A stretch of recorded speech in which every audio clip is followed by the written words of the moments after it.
Είστε σίγουροι ότι τα ξέρετε όλα για το πράσινο τσάι? Σήμερα θα σας δείξω ένα φυσικό τονωτικό προσώπο που αλλάζει πραγματικά την όψη του δέρματος. Αλλά προσέξτε, οι περισσότεροι το φτιάχνουν λάθος και γι' αυτό δεν βλέπουν κανένα αποτέλεσμα. Δεν θα πιστέψεις τι μπορεί να κάνει αυτό το πράσινο τσάι στο πρόσωπό σου. Σήμερα θα μοιραστώ μαζί σας μια πολύ αποτελεσματική για φυσικό τονωτικό προσώπο. Αλλά πριν το ετοιμάσουμε, θέλω να σας αποκαλύψω ένα μυστικό.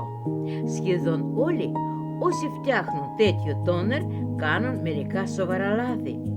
Αν δεν τηρηθούν αυτές οι λεπτομέρειες, αποτέλεσμα δεν θα δείτε. Πρώτα απ' όλα χρειαζόμαστε πράσινο τσάι.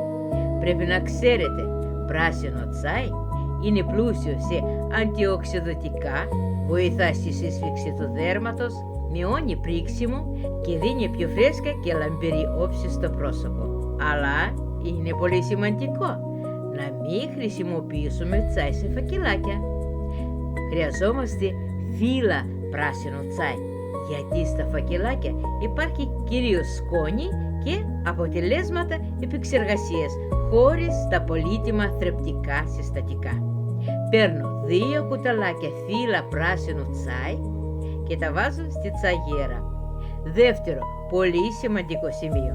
Ποτέ δεν βάζουμε καυτό νερό.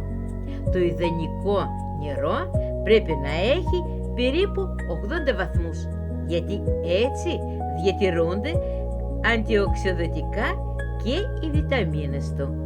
Βράζουμε το νερό, ανοίγουμε το καπάκι του βραστήρα και περιμένουμε 3-4 λεπτά. Τώρα μπορούμε να το ρίξουμε στην τσαγέρα. Το σκεπάζουμε καπάκι και πιτσέτα και το αφήνω να σταθεί για 40 λεπτά.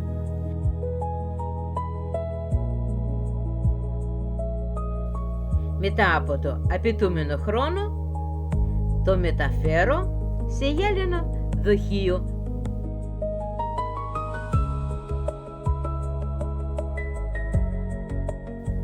Θα το βάλω στο ψυγείο και έτσι μπορεί να διατηρηθεί για 10-15 μέρες.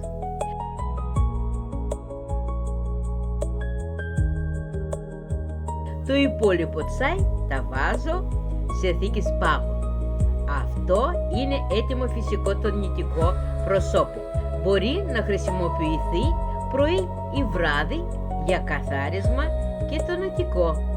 Βοηθάει στη μείωση οδυμάτων και δίνει αίσθηση βιλιούδινης επιδερμίδας. Η παγωμένη κύβη είναι ιδανική για το πρωί, για να μειώσουν το πρίξιμο κάτω από τα μάτια ή πριν το μακιγιάζ. Και τα παγάκια από πράσινο τσάι έχουν διπλή δράση. Το τσάι τονώνει και αναζωογονεί την επιδερμίδα, ενώ ο πάγος ενισχύει τη μείωση του οδύματος και σφίγγει το δέρμα. Αν ξυπνάς με πρισμένο πρόσωπο, δοκίμασέ το αύριο το πρωί και πες μου αν είδες διαφορά. Αυτό δεν είναι απλά τσάι, είναι beauty hack που δεν το λέει κανένας εύκολα.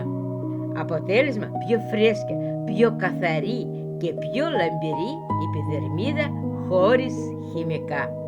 Δοκίμασέ το και οπωσδήποτε γράψε μου αν είδες την διαφορά.